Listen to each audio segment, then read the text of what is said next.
여러분 안녕하십니까? 오늘은 जय मसीह की। आज हम इस टॉपिक पे बात करने वाले हैं कि हम जो नई सृष्टि बना दिए गए हैं, हमें कैसे अपना जीवन जीना है। 말씀을 나누어 보겠습니다. दूसरा कुरिन्थियों 5 से हम वचन देखेंगे। दूसरा कुरिन्थियों 5 का 14।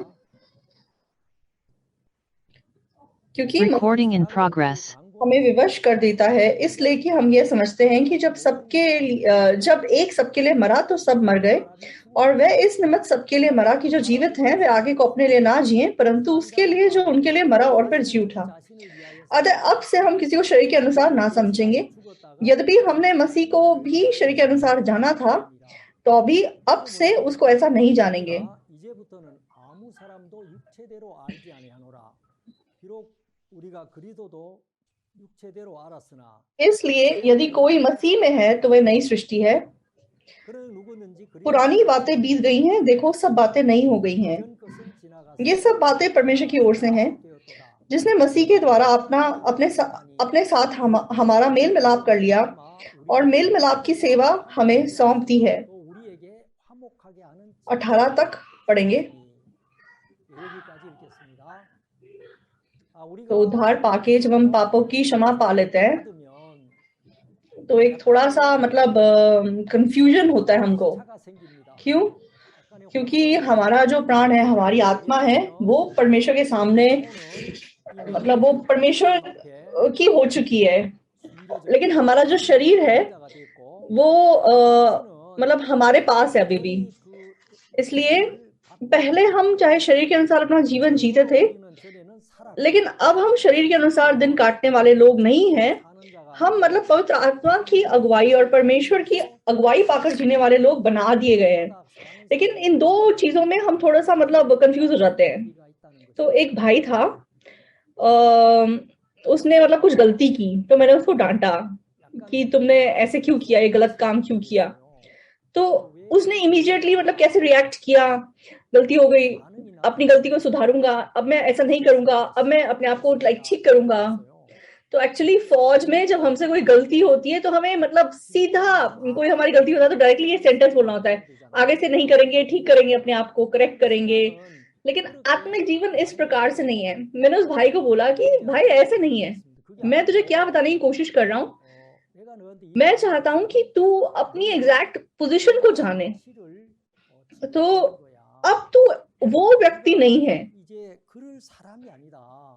तो तू पीछे हटने वालों में से नहीं है कि तू नाश हो, लेकिन तू मतलब विश्वास पाया हुआ जन है कि तू दूसरों के प्राण को बचाए।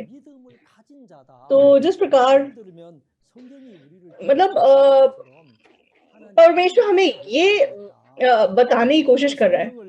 परमेश्वर मतलब हमें बाइबल पढ़ने की क्यों जरूरत है? क्योंकि हमें अपने असली रूप के बारे में डिस्कवर करना जरूरी है।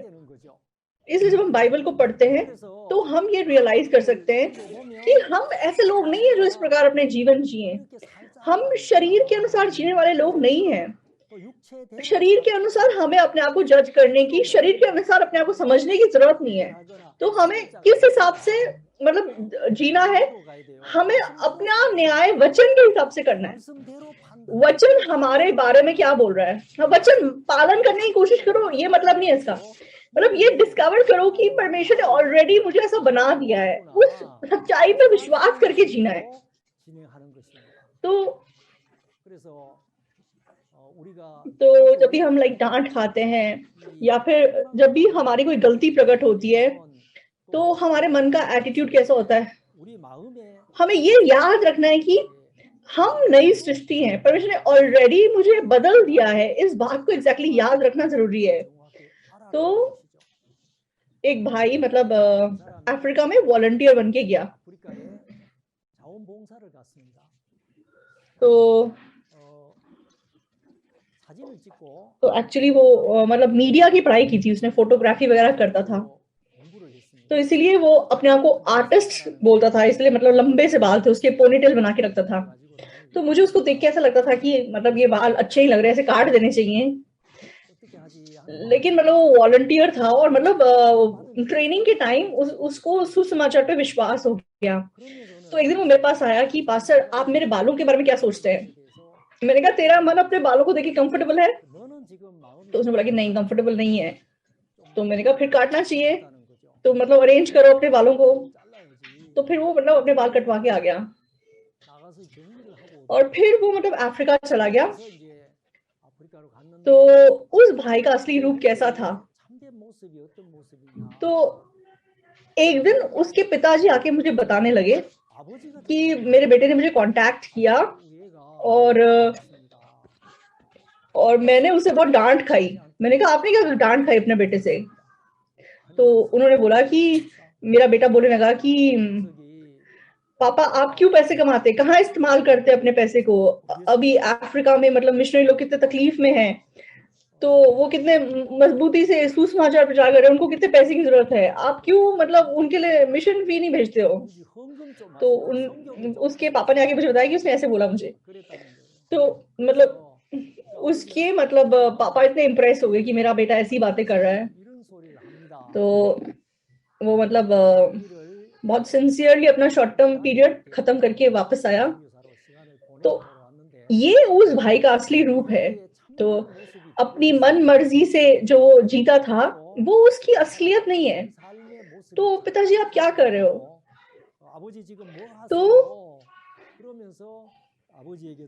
तो मतलब वो अपने पिता के मतलब स्पिरिचुअल लाइफ को करेक्ट कर रहा है और उनको बोल रहा है कि आप ऐसे मत करो और वैसे करो, और मतलब वो दूसरों को सुसमाचार करके जी रहा था। तो हमारा असली रूप क्या है, हम कौन है? वचन के अंदर जो हमारा रूप हमें दिखाया गया है वो हमारा असली रूप है। वचन जो हमें हमारे बारे में बता रहा है वो सच्चाई है। तो वचन हमें क्या बता रहा है? वचन ने कहा है कि हम नई सृष्टि हैं, पुरानी बातें बीत गई, सब कुछ नया हो गया है। तो आप बदसूरत बत्तख की कहानी जानते हैं। असलियत में वो हंस है, लेकिन वो मतलब बतखों के बीच में रह रही थी, इसलिए वो गलत फहमी में थी कि मतलब मैं भी बतख हूँ, और उसे लगा कि वो भी मतलब मैं बदसूरत हूँ, और बाकी बतखें सोचती कि ये तो हमसे अलग है, इसलिए उसको बदसूरत बताते थे और उसको मतलब दोष लगाते थे और उसको अपने से अलग करते थे। लेकिन एक दिन उसने क्या आविष्कार किया? उसने आविष्कार किया कि मैं हंस हूँ, मैं बतख नहीं हूँ। तब उसके मन में विश्वास आ सका, और जो ताकत उसको नीचे की ओर खींचती थी और उसे बताती थी कि तू नहीं उड़ सकती, वो उस ताकत से छूट सकी और वो मतलब ताकत से आकाश में उड़ने वाला बन सकी। तो क्यों वो उड़ सकी? क्योंकि उसने अपनी असलियत को जान लिया, अपने असली रूप को समझ लिया। तो हमें बाइबल के अंदर अपने असली रूप को उसी प्रकार समझना है, डिस्कवर करना है। तो रोमियो 7:6 में क्या लिखा है? तो रोमियो 7:6 पढ़ेंगे। उसमें लिखा है, परंतु जिसके बंधन में हम थे उसके लिए मरकर अब व्यवस्था से ऐसे छुट गए कि लेख की पुरानी रीति पर नहीं वरन आत्मा की नई रीति पर सेवा करते हैं। तो हमें मतलब आत्मा की नई रीति पर सेवा करने के लिए बोला हुआ है। तो पुरानी रीति क्या है? पुरानी रीति क्या है कि मतलब एक फॉर्मेलिटी के अंदर व्यवस्था से बंधकर एक मतलब किसी चीज में फंसकर ऐसे करना नहीं है। आत्मा की रीति से हमें सेवा करना है, मतलब आत्मा की रीति मतलब फ्रीली, आजादी से। तो परमेश्वर ने कल अगर ऐसे किया तो आज भी परमेश्वर सेम करेगा, ऐसा नहीं है। चाहे कल परमेश्वर ने ऐसा किया था, लेकिन आज आत्मा की जो अगुवाई है वो रोज नहीं है, रोज अलग है। मतलब इसीलिए आत्मा की रीति के अनुसार जीना मतलब उस फ्रेम से बाहर निकल के जीना। तो मतलब आउट ऑफ द बॉक्स, एक फिक्स बॉक्स के अंदर हाँ ऐसे ही जीना है आत्मिक जीवन, ऐसा नहीं है। तो हमें मतलब व्यवस्था से हम जब तक हम व्यवस्था के अधीन थे तब हम पुरानी रीति से जी रहे थे। तो जो असली आजाद व्यक्ति है वो कहाँ से आजाद हो गया है? वो व्यवस्था से छूट गया है, लेख की पुरानी रीति से छूट गया है, और वो आत्मा की रीति से परमेश्वर की सेवा कर सकता है।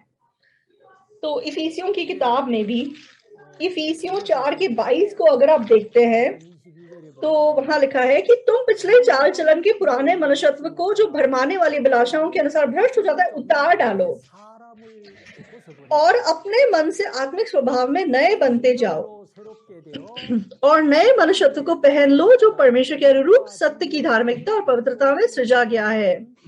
इस कारण झूठ बोलना छोड़कर हर एक अपने पड़ोसी से सच बोले, क्योंकि हम आपस में एक दूसरे के अंग हैं।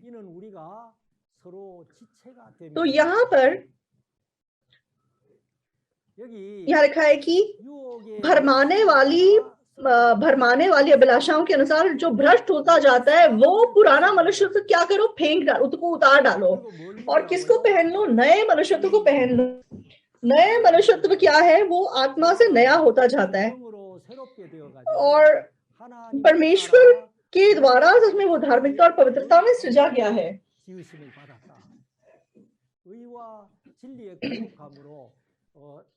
तो वो नई सृष्टि है। तो पुराना जो मैं है उसको उतार के फेंक दो और नए मैं को पहन लो। तो इसलिए तो अपने आप को खत्म कर लो, इसका मतलब ये नहीं है। इसका मतलब है कि यीशु मसीह को पहन लो, यीशु मसीह की चीजों को स्वीकार करो, और यीशु मसीह का जो मन का भाव है उस भाव के साथ अपने आप को एडजस्ट करके रहो। तो बाइबल में बताया गया है कि नई सृष्टि कैसे जीती है। जब हम उसका आविष्कार करते हैं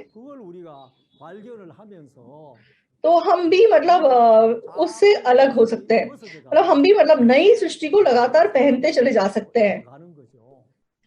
तो यहाँ लिखा है कि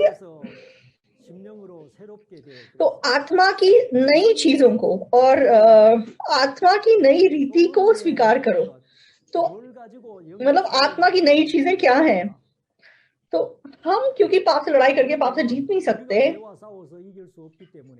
तो हमने बहुत बार ऐसा युद्ध लड़ा है लेकिन हम खुद नहीं जीत पाए हैं। लेकिन किसने जीत पाई?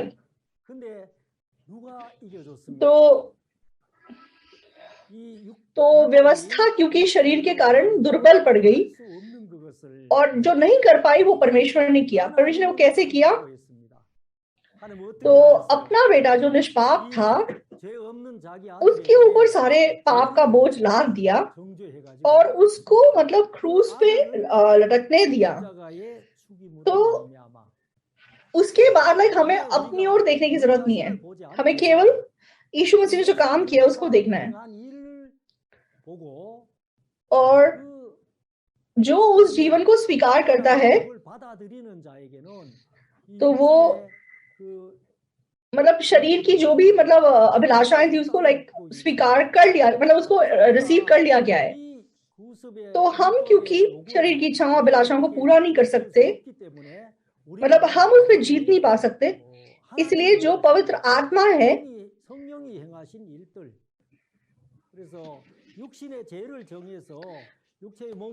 तो परमेश्वर ने यीशु मसीह को सच में क्रूस पे चढ़ा दिया। ये आत्मा का काम था, उसके द्वारा हम लोग धर्मी हो सके और हम पवित्र हो सके और हम सच में सिद्ध बन गए। जो काम यीशु मसीह ने किए वो आत्मा के काम है। तो हम चाहे अभी भी चाहे पाप करें और इस शरीर को पहने हुए हैं, लेकिन कैसे हम बोल सकते हैं कि हमारे अंदर पाप नहीं और हम धर्मी हैं? इसलिए लोग बोलते हैं, कुछ लोग बोलते हैं कि मैं तो मरने तक इस बात को ऐलान करने वाला डिनोमिनेशन हूं कि हम पापी हैं। तो क्यों वो ऐसा बोलते हैं? क्योंकि वो लेख की पुरानी रीति में अभी तक फंसे हुए हैं, लेकिन हम लेख की पुरानी रीति से छूट गए हैं। हमने ये रियलाइज कर लिया कि हमारे पाप धुल चुके हैं, इसलिए हमारा मन कहाँ ट्रांसफर हो गया? आत्मा की रीति पे हमारा मन ट्रांसफर हो गया। इसलिए अभी जो परिस्थिति है उससे हम बनते नहीं हैं।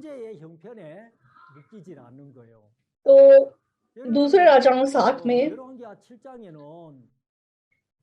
तो एलीशा कहता है कि यहोवा का वचन सुनो, कल इसी समय पे 100 बड़ मैदा और 200 जौ शमरोन के फाटक पे 1 शकेल में बिकेगा।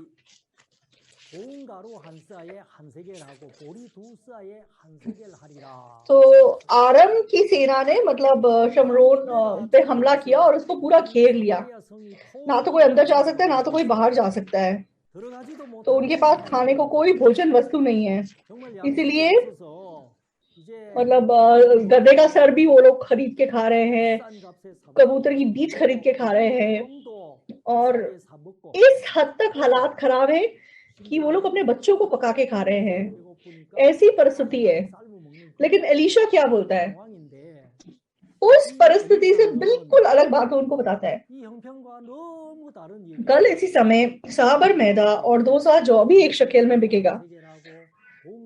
तो बिल्कुल मतलब फ्री के बराबर वो सब सामान मिलेगा, ऐसा वो लोग बता रहे हैं। तो ऐसी बात को एक्सेप्ट करना आसान है कि मुश्किल है? तो अगर तुम परिस्थिति को देखोगे तो उस हिसाब से एलीशा की बात का कोई मतलब नहीं बनता। तो वहां पे एक सरदार क्या बोलता है कि अगर परमेश्वर आकाश के झरोखे भी खोल दे तो भी ऐसा नहीं हो सकता। तो उसने बिल्कुल मतलब इस बात को रिजेक्ट कर दिया। परमेश्वर के वचन को स्वीकार करने की थोड़ी सी भी जगह उस व्यक्ति के मन में नहीं थी।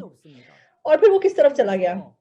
वो मतलब सड़ने वाली मतलब अपने शरीर के न्याय के पीछे चला गया। जो उसको लग रहा है, जो उसने अनुभव किया है, वो उस चीज से पूरी तरीके से बंधा हुआ व्यक्ति है। इसलिए वो अपनी आंखों पे विश्वास करता है, अपने अनुभव पे विश्वास करता है, अपने सेंस पे विश्वास करता है। तो शारीरिक व्यक्ति इस प्रकार से जीने वाले व्यक्ति हैं। लेकिन यहाँ पे आत्मा की नई रीति की ओर जाने वाले लोग कौन हैं? 4 कोढ़ी। उनको क्या पता चला कि मतलब हम इस परिस्थिति को सुलझा नहीं सकते,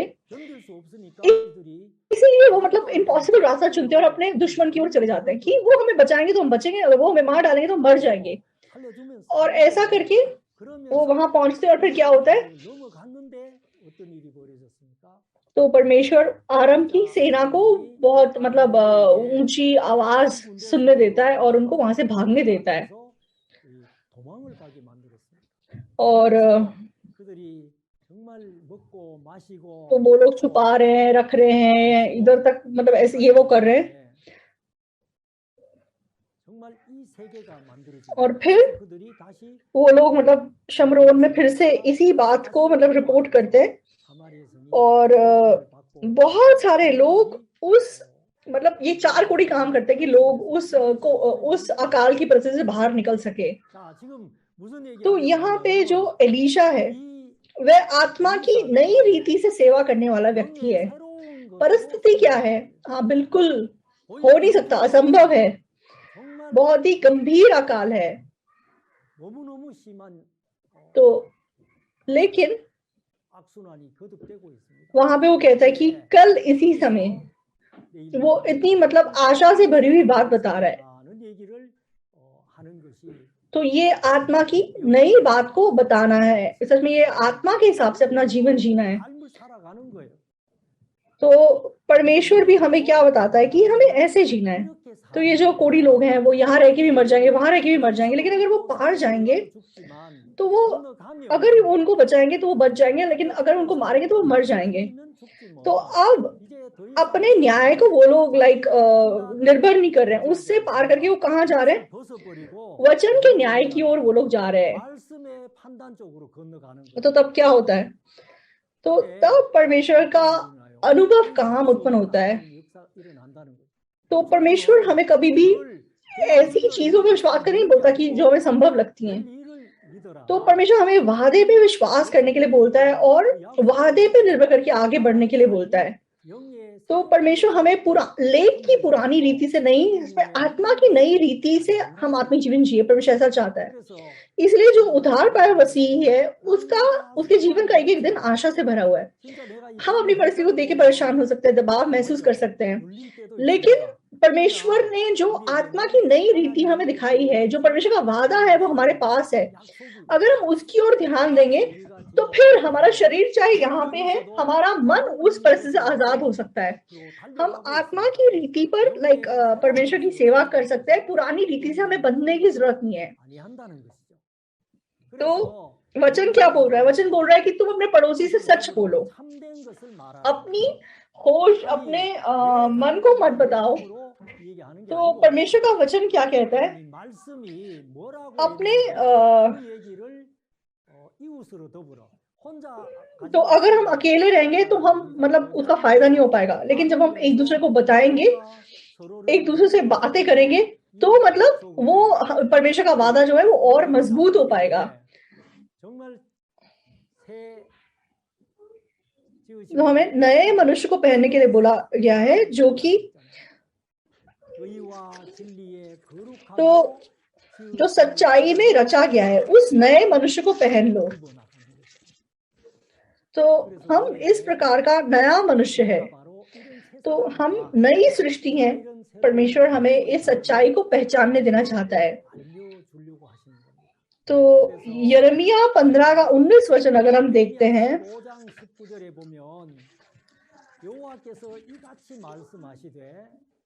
यह सुनकर यहोवा ने यो कहा, यदि तू फिरे तो मैं फिर से तुझे अपने सामने खड़ा करूंगा। यदि तू अनमोल को कहे और निकम्मे को ना कहे, तब तू मेरे मुख के समान होगा। वे लोग तेरी ओर फिरेंगे, परंतु तू उनकी ओर ना फिरना। तो यहाँ पे जब हम देखते हैं, तो यिर्मयाह भविष्यवक्ता के द्वारा आगे को बाबिलोन के द्वारा मतलब तुम पे हमला होगा और तुम पकड़े जाओगे, और ऐसा सब कुछ उनको लाइक बताया जाता है। तो अगर तुम फिरो, तो इन इजरायली लोगों के प्रति परमेश्वर क्या कहता है? परमेश्वर कहता है कि तुम मन फिराओ और लौट आओ। तो तुम अपने रास्ते पे जो अपना जीवन जिए हो, तुम जो मतलब दुनिया को पसंद करके जिस जीवन को जिए हो, वहां से तुम फिर जाओ और तुम यहोवा की सेवा करने के जीवन की ओर अगर तुम फिरोगे, तो मैं तुम्हें दोबारा से अपने सामने स्थापित करूंगा। परमेश्वर मुझे वादा देता है, और परमेश्वर कहता है कि यदि तू अनमोल में से निकम्मे को अलग करे, तो तू मेरे मुख के समान होगा। तो परमेश्वर का तुम मतलब परमेश्वर का मुख बन सकोगे। कैसे? तो यहाँ मतलब हिंदी में लिखा है अनमोल को कहे और निकम्मे को ना कहे, लेकिन इंग्लिश में लिखा है कि मतलब अनमोल को निकम्मी चीज से अलग करे, तो तुम परमेश्वर का मुख बनोगे। तो इस शरीर की दुनिया से, जो पुरानी रीति पे बंधा हुआ जो जीवन था, जो सिचुएशन से बंधी हुई जो दुनिया थी, वो निकम्मा है। वहां से किस चीज को निकालना है? मतलब जो ये निकम्मी चीज है, जो बेकार की चीज है, वहां से हमें अनमोल चीज को अलग करना है। अनमोल क्या है? मुझे परमेश्वर पर निर्भर करना है। तो मतलब पहले हम जब अपनी परिस्थिति को देखते थे, तो हम क्या बोलते थे? अरे मेरे जैसा इंसान, मेरा क्या हो सकता है? मैं क्या कर सकता हूँ? मैं नहीं कर सकता। लेकिन परमेश्वर हमसे क्या कहता है? सरदार बोलता है कि शमरोन में अभी सब लोग मतलब अभी भूखे मर रहे हैं, कहाँ से 2 सआ भर मैदा 1 शेकेल में बिकेगा? तो वो पुरानी रीति से बंधा हुआ है, निकम्मी चीजों से बंधा हुआ है। लेकिन ये 4 कोड़ी क्या बोलते हैं? 4 कोड़ी उस पार जाते हैं कि वो हमें मार डालेंगे तो मार डालेंगे, लेकिन अगर वो हमें बचाएंगे तो हम बच जाएंगे। तो वो अनमोल चीज को आविष्कार करते हैं, अनमोल चीज को निकम्मी चीज से अलग करते हैं। तो हम परमेश्वर के सामने परिस्थिति के अंदर से परमेश्वर के वादे को निकालना, परिस्थिति को छोड़ के उस वादे को चुनना। तो परिस्थिति चाहे ऐसी है, हाँ मैं तो हमेशा लाइक इधर जाता हूँ, कभी उधर जाता हूँ, मैं हमेशा गंदा गिनौना हूँ, लेकिन हमें स्मरण क्या करना है? परमेश्वर को स्मरण करना है। मतलब निकम्मी चीज से अनमोल चीज को अलग करना है।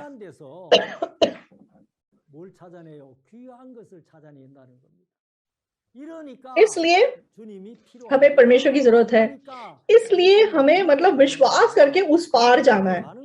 तो आत्मिक जीवन में अगर आप एग्जैक्टली अपने आप को जान जाओगे, तो हमें अपने आप से लाइक बनने की जरूरत नहीं है, हम उस पार जा सकते हैं। इसलिए निकम्मे से अनमोल को अलग करना है। तो हमारे सामने मतलब अंधकार से भरे हुए चीजों का हम सामना करते अपने लाइफ में, लेकिन तब तो मेरे न्याय के हिसाब से हाँ खत्म हो गया, हाँ बस यही अंत है।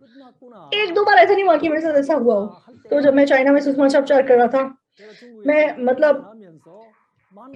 मतलब अच्छी परिस्थितियां नहीं आई मेरे जीवन में। तो परिस्थिति मतलब निकम्मी परिस्थिति थी, बेकार परिस्थिति थी, लेकिन परमेश्वर ने मुझे उसमें से क्या ढूंढने के लिए बोला है? अनमोल चीजों को ढूंढ। इसलिए तू वादे को पकड़, वादे पे निर्भर कर। इसलिए परिस्थिति अच्छी है और लेकिन परमेश्वर का कोई वादा नहीं है। उसके बदले परमेश्वर हमें बुरी परिस्थिति के अंदर अपना वादा देना चाहता है। उस बुरी परिस्थिति के अंदर परमेश्वर कहता है कि तुम अनमोल चीज को ढूंढो,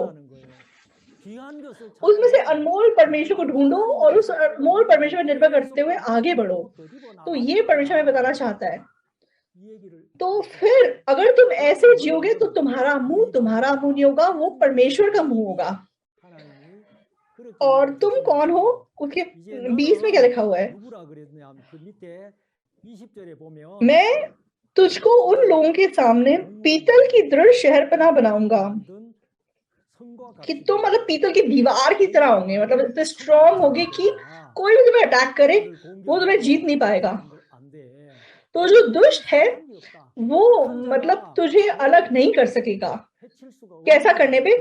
जब तुम इस निकम्मे शरीर में किस चीज को आविष्कार करोगे? अनमोल यीशु मसीह को आविष्कार करके जियोगे। हाँ, तुम्हारा शरीर ऐसा है, लेकिन मेरे पास यीशु मसीह है। मैं यीशु मसीह के वादे के बिना, यीशु मसीह के बिना, कलीसिया के बिना मैं नहीं जी सकता।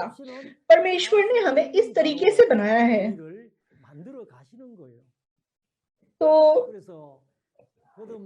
जो उद्धार पाया मसीही है, अगर हम उसका मार्ग देखें तो दूसरे कुरिन्थियों में स्पष्ट रूप से उसके बारे में समझाया गया है। तो नए सृष्टि का जीवन कैसा जीवन है हमें बताया गया है। तो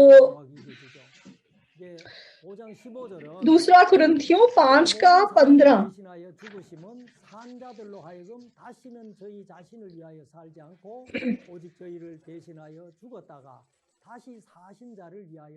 और वह इस निमित्त सबके लिए मरा कि जो जीवित है वह आगे को अपने लिए ना जिए, परंतु उसके लिए जो उनके लिए मरा और फिर जी उठा। तो उद्धार पाया मसीही अपने लिए नहीं जीता है। वो किसके लिए जीता है? जो हमारे लिए मरा और सच में जी उठा, उसके लिए हम लोग को जीना है। यीशु मसीह के लिए जीना है। तो मतलब आपको ऑलरेडी ऐसे जीने के लिए बना दिया गया है। जब हम बाइबल को पढ़ते हैं तो हम लोग मतलब क्या कंफ्यूज हो जाते हैं। हम सोचते हैं कि हाँ ऐसा करना पड़ेगा, ऐसा मुझे जीना पड़ेगा। तो वो क्या है? वो पुरानी रीति लेख से बंधना है, व्यवस्था से बंधना है। लेकिन बाइबल तुम्हें क्या बोलती है? तो बाइबल तुम्हें बोलती है कि वह इस निमित्त सबके लिए मरा कि जो जीवित है वह आगे को अपने लिए ना जिए, परंतु उसके लिए जो उनके लिए मरा और फिर जी उठा। क्योंकि वो खुद क्या है? वो खुद निरंतर दुष्ट है, बुरे हैं, स्वार्थी हैं और दूसरे के बारे में नहीं सोचते हैं, सिर्फ अपने बारे में सोचते हैं, अपने न्याय पे निर्भर करते हैं। तो हम लोग मूल रूप से वैसे लोग हैं। लेकिन अगर हम इस शरीर के न्याय के हिसाब से जिएंगे तो फल क्या उत्पन्न होगा? बेकार फल उत्पन्न होगा। तो हमें अपने लिए नहीं जीना है, लेकिन हमें किसके लिए जीना है? जो हमारे लिए मरा और फिर जी उठा, उस यीशु मसीह के लिए हमें जीना है। तो हमें यीशु मसीह के लिए कुछ काम करना पड़ेगा ऐसा नहीं है। इसका मतलब हमें परमेश्वर ने ऐसा बना दिया कि हम इस प्रकार से जी सकें। हमें नई सृष्टि बना दिया, हमें ऑलरेडी ऐसा बना दिया है। ये हमें मतलब पहचानने के लिए बताया गया है। इस सच्चाई को जानो। वचन हमें ये कहना चाहता है। मैं ऐसा व्यक्ति नहीं हूँ जो खुद के लिए जीऊं, लेकिन मैं अपने लिए जी रहा हूँ। इसका मतलब मुझे अपने आप को करेक्ट करना पड़ेगा ऐसा नहीं है।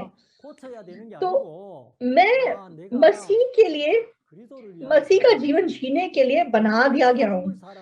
तो मसीह की जो बाकी की जो मतलब पीड़ा है उसको मुझे अपने शरीर के द्वारा सहकर जीना है।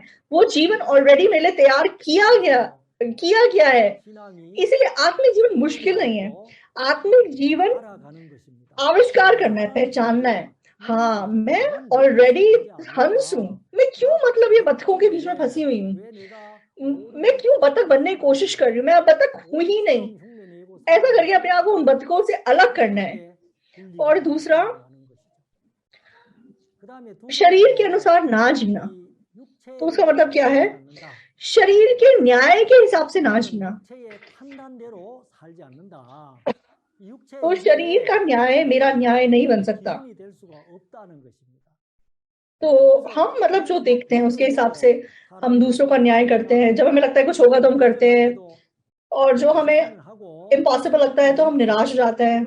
लेकिन अब से दूसरे कुरिन्थियों 5:16 में, अतः अब से हम किसी को शरीर के अनुसार ना समझेंगे। यद्यपि हमने मसीह को भी शरीर के अनुसार जाना था, तो अभी अब से उसको ऐसा नहीं जानेंगे। तो हम पहले यीशु मसीह को कैसे जानते थे? तो नाजरत से आया हुआ गांव वाला आदमी, उतना हम उसके बारे में जानते थे। हाँ, यहूदी लड़का, तो अजीब सी हरकतें करने वाला इंसान, तो कोई लोग उसको ऐसे समझते थे। और कोई लोग उसे कैसे जानते थे? हाँ, मसीहा आएगा तो हमको मतलब रोमियो से छुटकारा देगा और फिर हम आजाद होकर जी सकेंगे। तो मतलब हमें रोमियो के सताव से मतलब छुटकारा मिल जाएगा। तो वो एक लाइक पॉलिटिकल मसीहा का इंतजार कर रहे थे। लेकिन यीशु मसीह को लोग पहले शरीर में जानते थे। हाँ, जब वो चमत्कार करता, चिन्ह दिखाता, तो अरे वाह, यही हमारा राजा, इसको अपना राजा बना लेते हैं। तो फिर हमें मतलब खाने की कोई चिंता करने की जरूरत नहीं है। लाइक सब चीजें वो शरीर के अनुसार देखते थे। तो यीशु मसीह ने ये चिन्ह चमत्कार क्यों दिखाए? उनको रोटी खिलाई, उनको मतलब दाखरस भी पिलाया, सब कुछ दिया उनको। तो और यीशु मसीह ने आखिरी बोझ के समय उनको रोटी और दाखरस देते हुए बोला कि तुम मेरी दे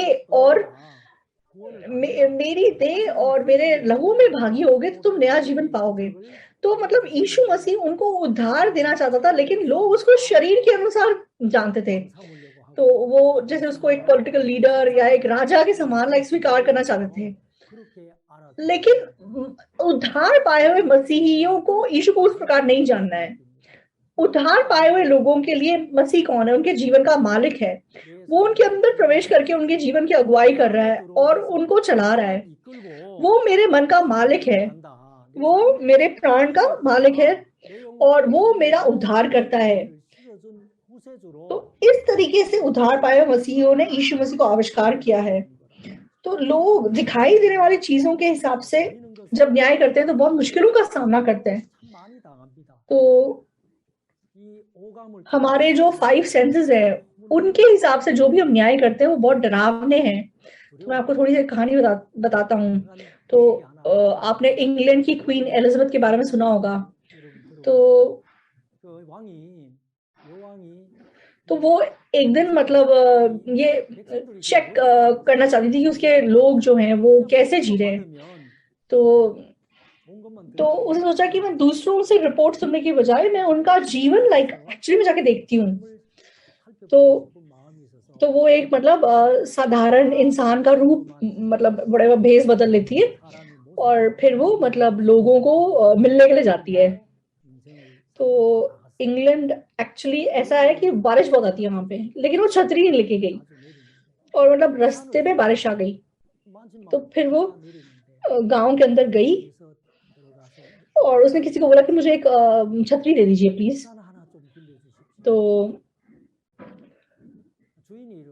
तो मालिक ने उसको ऊपर नीचे देखा। तो वो मतलब गांव वाली लड़की टाइप्स लग रही थी उसको। तो उसने कहा कि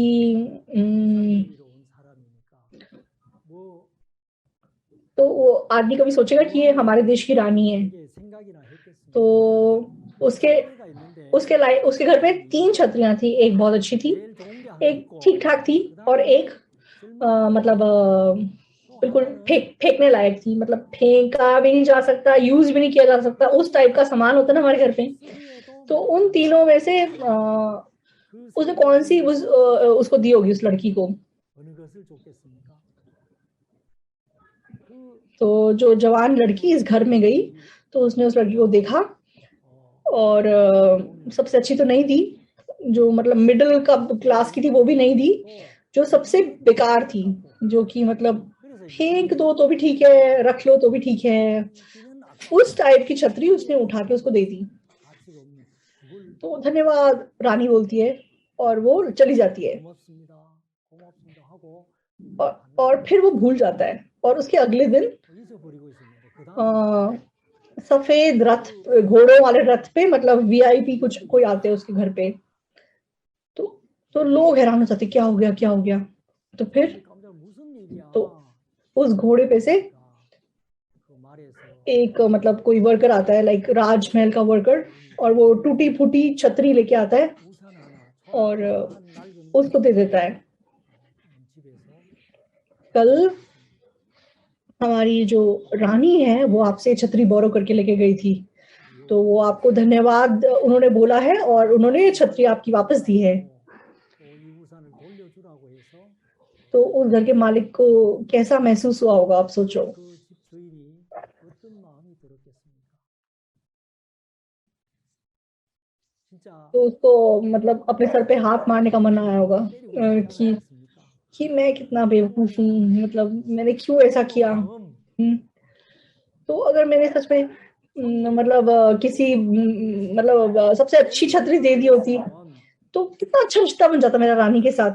새로운 어떤 관계가 맺혀질 तो 수도 있죠. रानी मतलब 그 여왕이 너무 고맙다. 어떻게 나를 तो 그 초라한 이 아낙네를 이래 섬기며 तो रानी को मैंने मतलब 야, 이 इतनी 사람 बेकार लाइक छतरी दी, 왕궁으로 초대를 해서 तो 같이 식사하고 싶다. तो शायद अगर वो 아마 अगर वो अच्छी छतरी देता तो शायद रानी उसको अपने घर बुलाती, तो शायद अपने घर ना भी बुलाती, लेकिन फिर भी एटलीस्ट उसके मन में याद रहता ना कि मैंने रानी की सेवा की है, वो याद करके उसके मन में कितनी खुशी होती। 너무 행복했을 लेकिन शरीर के अनुसार अपने न्याय के हिसाब से उसने मतलब उसको तुच्छ माना 보이는 대로 판단해서 그냥 무시해 버렸는데 और उसका रिजल्ट क्या निकला, तो कितना मतलब बेकार रिजल्ट निकला।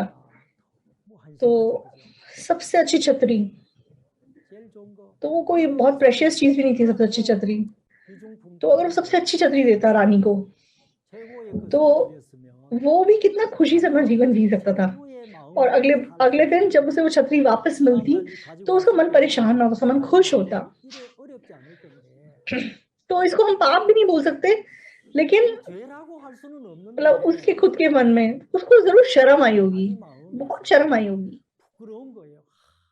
तो क्यों शर्म आई होगी उसको? शरीर के अनुसार न्याय किया उस व्यक्ति ने। 최대로 तो लोग बाहरी रूप को देखते हैं, लेकिन यहोवा कहता है कि मैं मनुष्य के मन को देखता हूँ। 여호와는 중심을 पहला शमूएल 16:7। तो हम अपने न्याय पे विश्वास नहीं कर सकते, हमारा न्याय गलत है। तो जब हम शरीर के अनुसार न्याय करते हैं तो हमें मतलब शर्मिंदगी का सामना करना पड़ता है। मेरे लाइफ में बहुत बार ऐसा हुआ है, तो अब मुझे ऐसे करने से डर लगता है। तो चाहे कोई भी क्यों ना हो, अगर मैं किसी से मिलता हूँ तो मैं अपने स्तर से कभी भी उनको ट्रीट नहीं करता। जो नई सृष्टि है वो शरीर के अनुसार नहीं जीता है। नई सृष्टि को कैसे जीना है? नई सृष्टि को परमेश्वर की आंखों के द्वारा, वचन के न्याय के द्वारा अपना जीवन जीना है। नहीं तो हम लोग सच में शर्मिंदगी का सामना किए बिना नहीं रह सकते। तो हमारे अंदर सच में यीशु मसीह जीवित है और परमेश्वर सच में हमारी अगुवाई कर रहा है। तो हमें अपने स्टैंडर्ड के हिसाब से नहीं जीना है। किसके स्टैंडर्ड के हिसाब से जीना है? प्रभु के स्टैंडर्ड के हिसाब से जीना है। तो चाहे हम पहले किसी को शरीर के अनुसार जानते थे, लेकिन अब हम वैसे उसको ना जाने। और उसके बाद क्या लिखा है? 5:17। इसलिए यदि कोई मसीह में है तो वह नई सृष्टि है, पुरानी बातें बीत गई हैं, देखो सब बातें नई हो गई हैं। तो मतलब जो भी यीशु मसीह में है नई सृष्टि है, पुरानी बातें बीत गई हैं, वो सब बातें नई हो गई हैं। तो यहाँ लिखा है कि देखो सब बातें नई हो गई हैं, तुम नए हो गए हो, अपने आप को देखो। तो तुम अब शरीर के अनुसार नहीं जी सकते, तुम पुराने मनुष्य के अनुसार नहीं जी सकते। तो मतलब ऐसा जीना पड़ेगा नहीं है। तुम्हारे दृढ़ संकल्प के बारे में बात नहीं की गई है। बोला गया है देखो ये ऑलरेडी लाइक कर दिया गया है। तो अब अपनी आंखों से मत जियो, परमेश्वर के आंखों से, परमेश्वर के स्तर के हिसाब से अपना जीवन जियो। तो हम ऑलरेडी लाइक नई सृष्टि के हिसाब से जीने वाले लोग बना दिए गए हैं। गलातियों 2:20 में भी क्या लिखा है? मैं मसीह के साथ क्रूस पे चढ़ा दिया गया, अब मैं जीवित ना रहा, वरन मसीह मुझ में जीवित है। तो अब जो मैं शरीर में जीवित हूँ, सच में उस विश्वास से जीवित हूँ जिसने मुझसे प्रेम किया और मेरे लिए अपने इकलौते पुत्र को दे दिया।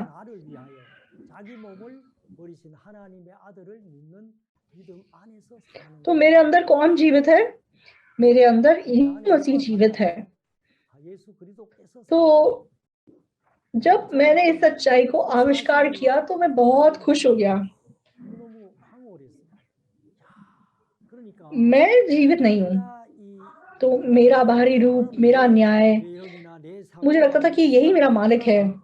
लेकिन उद्धार पाने के बाद तो परमेश्वर ने मुझे क्लियरली क्या बताया कि तू नहीं है, तेरे अंदर यीशु मसीह जीवित है।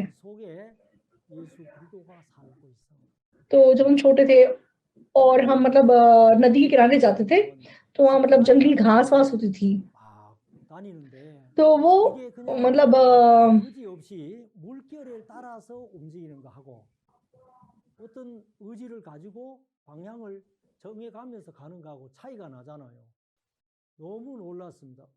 कोई जैसे सूखी घास है पानी के अंदर, कोई तो मतलब पानी के बहाव के हिसाब से बहती चली जाती थी और कोई मतलब घास ऐसी होती थी जो कि पानी के बहाव के विरुद्ध जाती थी। तो उसको देख के बड़ी हैरानी होती थी कि ये घास ऐसे कैसे चल रहा है। लेकिन जब ध्यान से देखो तब पता चला कि उस घास के अंदर एक कीड़ा छिपा हुआ है, कीड़ा उसके अंदर जी रहा है। तो बाहरी रूप से मैं सिर्फ वो घास देख रहा था, लेकिन उसके अंदर क्या था? उसके अंदर जीवन था, उसके अंदर वो कीड़ा था जो उसको पानी के बहाव के विरुद्ध लेके जा रहा था। तो हम भी, मैं खत्म हो चुका हूँ, मेरे अंदर यीशु मसीह जीवित है और वो सच में हमारी अगुवाई कर रहा है। बाइबल हमें ये बताना चाहती है, तो हमें ये देखना जरूरी है। तो अगर हम देख लेंगे तो हम खुद से कोशिश में नहीं लगेंगे। हाँ, हम बस यीशु की अगुवाई के ऊपर अपने आप को सौंप देंगे और ऐसे जिएंगे। जो नई सृष्टि है वो मतलब विश्वास करता है कि परमेश्वर मेरे अंदर काम करता है। तो परमेश्वर ने ये नहीं बोला कि तुम इसको फील करो, परमेश्वर ऑलरेडी ऐसे काम कर रहा है, लेकिन जब हम शरीर के न्याय पे विश्वास करेंगे तो हमें फील नहीं होगा। इसलिए आत्मा के द्वारा हमें आत्मा के न्याय के पीछे चलना है। तो वो आत्मा की रीति पर सेवा करना है, पुराने लेख की रीति पर नहीं। तो मुझे तो ऐसा लग नहीं रहा, मुझे तो ऐसा महसूस नहीं हो रहा। अगर हम ऐसी बात पे जोर देते रहेंगे तो हम पुरानी लेख की रीति से बनते रहेंगे, शरीर के अनुसार जानेंगे। लेकिन आत्मा की रीति पर जानना क्या है? वचन से चेक करना, वचन क्या कह रहा है। हाँ, तेरे अंदर यीशु मसीह जीवित है और वो तेरे अंदर काम कर रहा है। ये बाइबल हमें क्योंकि बता रही है, हमें बस सच्चाई को विश्वास करना है, उसको स्वीकार करना है।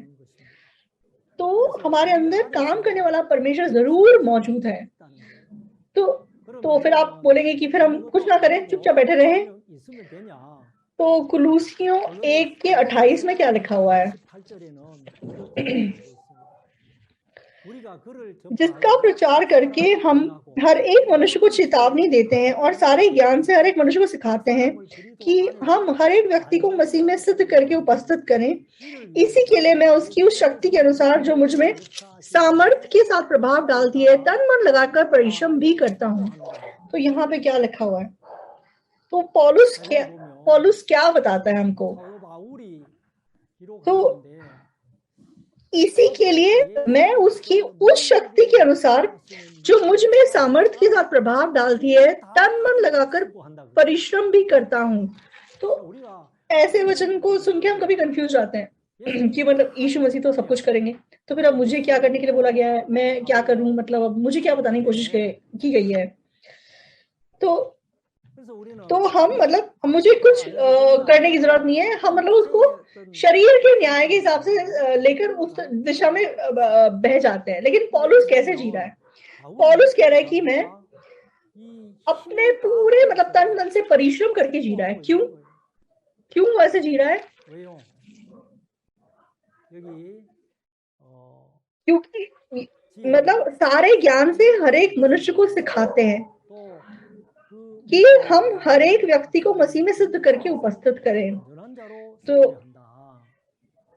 तो यीशु मसीह मजबूती से हमारे द्वारा प्रकट हो सके और मतलब सिद्ध रूप से दिखाई दे सके, वो सिद्ध दुनिया है। तो उस काम के लिए पौलुस कहता है कि जो मेरे अंदर प्रभाव डाल रहा है, जो सामर्थ्य का प्रभाव मेरे अंदर डाल रहा है, मैं भी तन मन से परिश्रम कर रहा हूँ। तो यीशु मसीह मेरे अंदर क्योंकि ताकत से काम कर रहा है, क्योंकि मुझे वो दिखाई दे रहा है, इसलिए मैं भी मतलब उसके समान काम कर रहा हूँ। उस यीशु मसीह को जानकर, मतलब उसके सामर्थ्य को पाकर मैं मतलब तन मन से परिश्रम कर रहा हूँ। तो जो पढ़ाई कर रहा है वो क्यों मेहनत से पढ़ाई कर रहा है? मेरे अंदर से जो सामर्थ्य प्रभाव डाल रहा है और मेरे अंदर जो काम कर रहा है, तो मतलब उस पर विश्वास करके मैं सब कुछ कर सकता हूँ। तो मुझे चुपचाप बैठने की क्या जरूरत है? तो इसलिए हमें मतलब पूरी ताकत के साथ आगे बढ़ना है। तो केंद्र क्या है?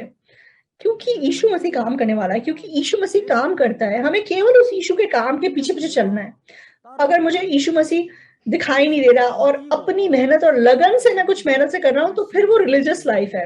लेकिन मुझे दिखाई दे रहा है कि यीशु मसीह मेरे अंदर मेरे लिए काम कर रहा है और वो जरूर इस चीज को पूरा करेगा, तो क्या हम ऐसे बैठे रहेंगे? तो ये तो पक्का होगा। तो मुझे भी उसमें लाइक भाग लेना चाहिए, मुझे भी मतलब उस काम में भागीदार होना चाहिए और उस काम का मालिक बनके मुझे भी साथ चलना चाहिए।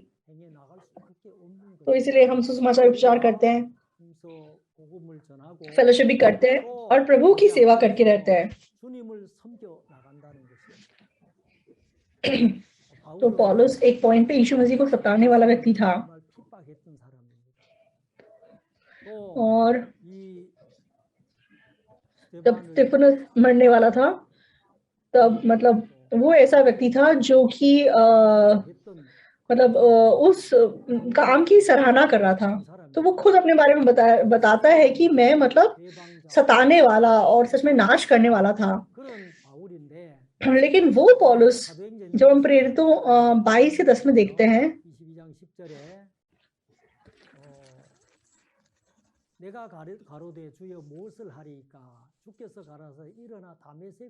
तब मैंने कहा है प्रभु मैं क्या करूं? प्रभु ने मुझे कहा उठकर दमिश्क को जा और जो कुछ तेरे करने के लिए ठहराया गया है वहां तुझसे सब बातें बता दिया जाएगा। तो मतलब शाऊल क्या करा था? तो यीशु पे विश्वास करने वालों को वो मतलब क्या कहते हैं, रिपोर्ट कर रहा था। वहां पे यीशु मसीह के सामने प्रकट हुए और वो पूरी तरीके से बदल गया, अपनी आंखें नहीं खोल पाया। और फिर यीशु मसीह से क्या कहते हैं? मैं वो यीशु हूं जिसे तू सताता है। और वहां पे मतलब पतरस मतलब पौलुस पूरी तरीके से बदल जाता है और उद्धार पाता है। और उद्धार पाकर प्रेरितों 22 के 10 में वह अपनी गवाही दे रहा है। तब मैंने कहा मैंने उद्धार पा लिया, मैंने सुसमाचार सुन लिया, मैं सच में सताने वाला था, मैं सच में नाश करने वाला था, लेकिन अब मैं क्या करूं? तो यीशु मसीह को क्या बोलते हैं कि उठ तू दमिश्क को जा।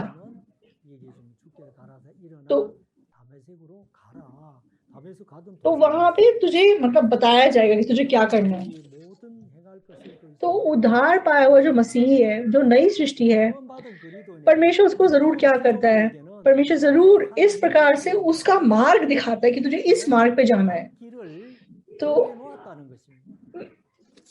तो वहां पे मतलब जो कुछ तेरे करने के लिए ठहराया गया है वहां तुझे सब बता दिया जाएगा। तो उद्धार पाके मतलब हम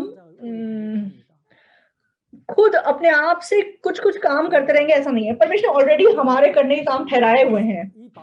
तो पौलुस को परमेश्वर ने पहले से लाइक अन्य जातियों के ऊपर भविष्यवक्ता नियुक्त किया है। तो उसके ठहराए हुए काम परमेश्वर कहता है कि तुझे बताए जाएंगे और वो तुझे दिखाए जाएंगे।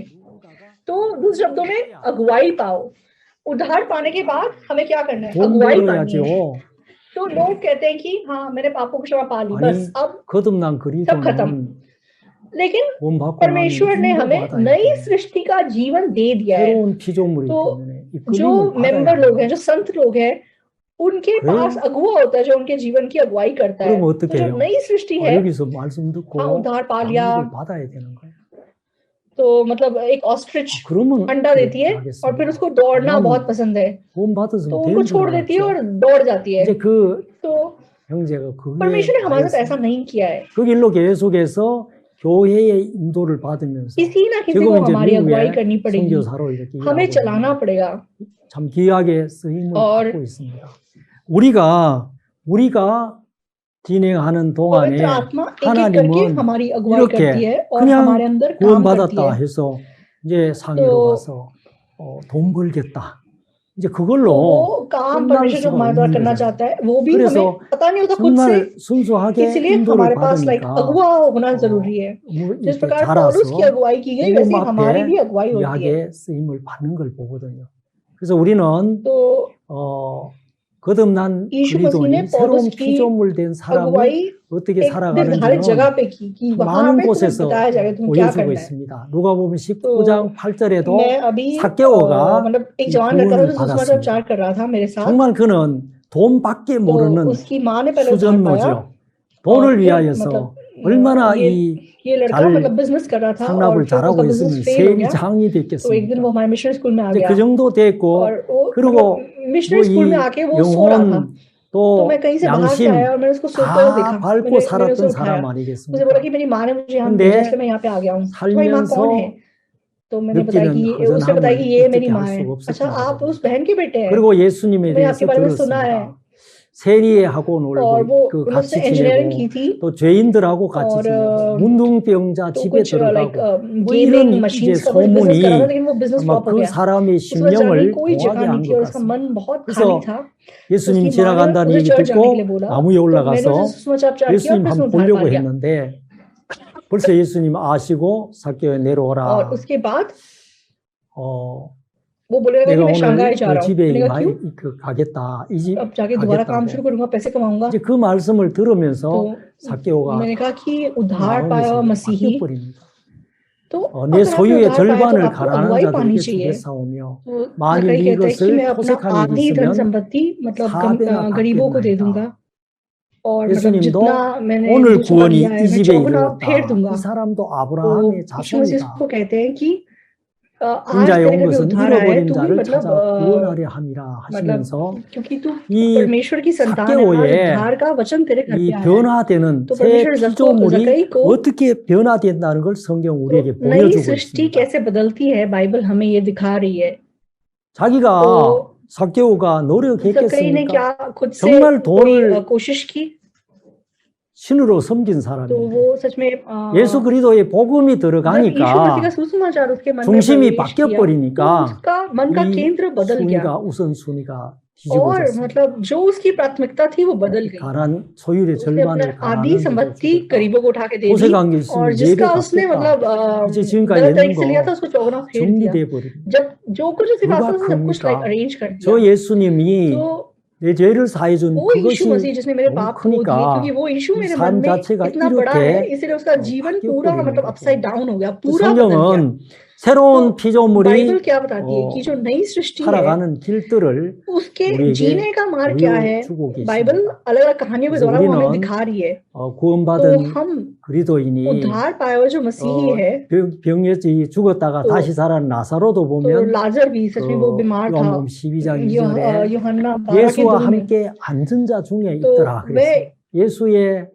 그 발치에 यीशु 앉아서 के पैरों के 예수님의 नीचे 인도를 मतलब 받는 बैठा हुआ 삶을 था। वो यीशु 산다. मसीह की अगुवाई पाकर जी रहा था। 군대 귀신 들렸던 और 자도 जो बुरी आत्मा 누가복음 ग्रस्त 8장 व्यक्ति था, 35절에 लूका 보면 8 के 35 군대 में, 귀신 들렸던 तो 자도 वो 정신이 व्यक्ति भी 온전해져 जब 가지고 मतलब वो 예수의 ठीक हो 발 गया, 앞에 तो वो यीशु मसीह के कदमों में 앉아 जाके 있는 बैठ 걸 गया। 본다는 उसका रूप हम ऐसा देख 그래서 सकते हैं। 정말 틈없이 तो 예수 그리스도의 인도를 받는 लगातार 삶이 मतलब 시작이 यीशु 됐다는 मसीह 걸 की अगुवाई 우리에게 पाने का 얘기해 जीवन 주고 शुरू हो 있습니다. गया, 그래서 ये मतलब दिखाया गया। 하나님은 तो 새로 구원받은 परमेश्वर 우리에게 ने हम 뭘 얘기하라고 जो नए 하냐면 तरह से जन्म पाए हुए लोग हैं, 참을 हमें 얘기하라고 परमेश्वर 그랬죠. क्या बोल रहा है? 한 번은 어떤 तो एक 부인에게서 बार 연락이 तो 왔습니다. एक औरत ने मुझे 이웃에 बोला 있는 자매가 कि 굉장히 이제 उसके पड़ोस में कोई 정신이 안 कोई 좋아졌는데 औरत है जिसकी मतलब 빨리 한번 मतलब 와달라고. तबीयत बहुत खराब है, 그래서 आप जल्दी एक बार 달려갔는데 आइए। तो मैं 정말 गया वहां पे, 가니까 막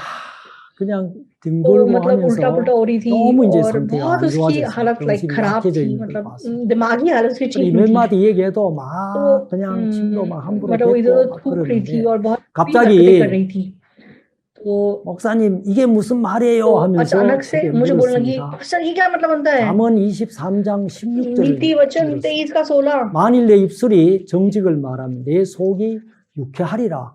이게 뭔 말이에요? नीति वचन 23 का 내가 너무 좋았습니다. 16 वचन। और 자매님, जब तू सीधी बात बोले तब मेरा मन प्रसन्न होगा। 자매는 남편이 तो इसका क्या मतलब 다른 होता है? 사람하고의 어떤 तो 관계가 있다는 걸 의심을 मतलब 하면서 एक्चुअली इस औरत को 생각에 शक 생각에 की 꼬리를 बीमारी थी कि 물고 मेरे 가다가 पति का किसी और के 보니까 साथ अफेयर है। 이분이 तो 중심을 मतलब सोच 잃어버렸습니다. पे 그래서 सोच 완전히 करते 깔린 करते ये 삶을 बिल्कुल एक 사는 거예요. पागल सी 그래서 हालत में आ गई। 만일 내 입술이 तो 정직을 और जब तू 말하면 सीधी बातें बोले तब मेरा मन प्रसन्न होगा। 자매님 새로운 मैंने 피조물이 कहा कि 구원받은 그 मैंने कहा कि 믿었는데 बहन तू 왜 नए से 생각을 जन्म पाई 따라가고 생각을 मतलब नई 얘기합니까? सृष्टि है, तो तू क्यों अपनी सोच के पीछे जा रही है? 정직을 말해요. तू सच बोल। 정직이 뭐예요? सच क्या है?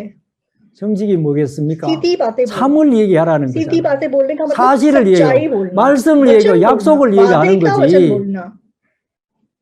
우리 남편 그럴 사람 मेरा 아니고 पति ऐसा व्यक्ति नहीं 하나님이 है। 주신 तो 가정이고 ये परिवार 하나님이 परमेश्वर का दिया हुआ 내게 परिवार है। 허락된 परमेश्वर 남편이고 ने ये पति मुझे दिया है। 나는 그리스도 तो 안에서 मैं मसीह में 새로운 नई 피조물이 सृष्टि हूँ, 됐기 때문에 इसलिए 하나님 이 परमेश्वर 가정을 मेरे 지키지 않을 수 परिवार की रक्षा 없어. जरूर करेगा। क्यों मेरे परिवार की रक्षा नहीं करेगा? 약속을 왜 얘기하지 तो 않고 तुम ये 그 वादा 생각을 क्यों नहीं बोलती 얘기하고 हो? क्यों अपनी 삽니까? सोच बोलकर जीती हो? 이분이 눈이 तो एकदम से 뭉그레지더라고. बहन की आंखें 그러면서 बड़ी हो गई 맞네요. और वो बोलने लगी कि पास आप सही बोल रहे 정직을 말해야 हो। अब मुझे 되네요. मतलब सच बोल के जीना 정직이 है। 뭐예요? सच क्या है? 우리 인간에 있는 तो 정직 मनुष्य के 없습니다. अंदर कोई सच्चाई 하나님 नहीं है। 말씀, केवल परमेश्वर का वचन 그러니까 सच है। 에베소서에 얘기했는 तो जिस 것처럼 प्रकार का हमने 이웃과 पढ़ा 더불어 कि 참을 हर एक अपने 말하는 पड़ोसी 게 से सच बोले। 정직을 सच 얘기하는 बोलना परमेश्वर का 이 वचन 정직을 बोलना। 얘기할 때 जब हम परमेश्वर का 사단이 वचन 어떻게 बोलते हैं 할 수가 तब शैतान 없는데 이 हमारा कुछ बिगाड़ 자매는 नहीं सकता। 진짜 자기 안에 तो 말씀도 있고 तो ये 또 बहन 성령도 있고 उसके 다 पास 있는데 पवित्र आत्मा से और वचन और 어디로 सब 끌려가 कुछ है, लेकिन वो कहाँ खींची जा रही थी? 계속해서 लगातार 생각이 꼬리를 물고 진행하다가 सोच पे सोच 보니까 से वो खींची 정신이 जा रही थी और इसलिए उसका 뒤집어졌는데 दिमाग 그 말씀 खराब हो गया। 한마디 딱 정직 얘기해 एक 주니까 सच्चाई का वचन जब मैंने उसके सामने बोला 돌아서서 तो एकदम से वो ठीक हो गई 이 और बिल्कुल मतलब वो 온전해지면서 सिद्ध हो गई 자기가 और 속았다고 बोलने लगी 반증을 कि मैंने 하는 धोखा 거예요. खाया, मैं 여러분 धोखा खा 우리가 रही थी। 새로운 피조물이 तो 됐습니다. हम सच में नई 우리가 सृष्टि 하는 हैं। 일들이 तो 뭐예요? हम जो भी कहते हैं 뭔가 바꾸고 의지를 तो 봉헌하는 게 아니고 हमें मतलब 정직을 말하고 참을 얘기할 तो जब हम 동안에 सच्चाई बोल के 이 जीते हैं 사단이 우리를 तो 어떻게 할 수 शैतान 있고 मतलब हमें 성령이 कुछ 우리를 मतलब 이끌어가고 हमारा कुछ बिगाड़ 내 नहीं 속이 सकता। 유쾌하리라 그러지 않습니까? 하나님이 너무 즐거워할 수 있는 것은 우리가 तो परमेश्वर 정직을 कब खुश 얘기하는 होता है? जब हम सच 참을 बोलते हैं, 얘기하는 जब 거. हम सीधी बात बोलते हैं। 나는 죄도 지을 수 없는 हाँ, 사람이고 मैं ना तो पाप कर सकता हूँ 하나님께로 난 자마다 क्योंकि 세상을 प्रभु से 이겼다고 जो उत्पन्न हुआ है 얘기하고 वो 있습니다. जगत को जीत 그래서 चुका है। 정확하게 तो 성경 읽기를 तो 좋아하고 मुझे बाइबल पढ़ना 말씀 पसंद है, 전하기를 मुझे वचन विचार 좋아하고 करना पसंद है, 교제하기를 मुझे 좋아하는 फेलोशिप करना पसंद 자가 है। तो 피조물이 नई सृष्टि 할 수 있는 일은 जो कर 이런 सकती है वो 일들입니다. सब मैं कर 그렇게 सकता हूँ। 하나님은 तो 우리를 ऐसा करके 창조해 परमेश्वर ने 주셨습니다. हमें बना दिया है और हमें मतलब अगुवाई किया है। 오늘 말씀 तो 여기까지 आज का वचन 하겠습니다. यहीं तक बांटेंगे। 감사합니다. धन्यवाद।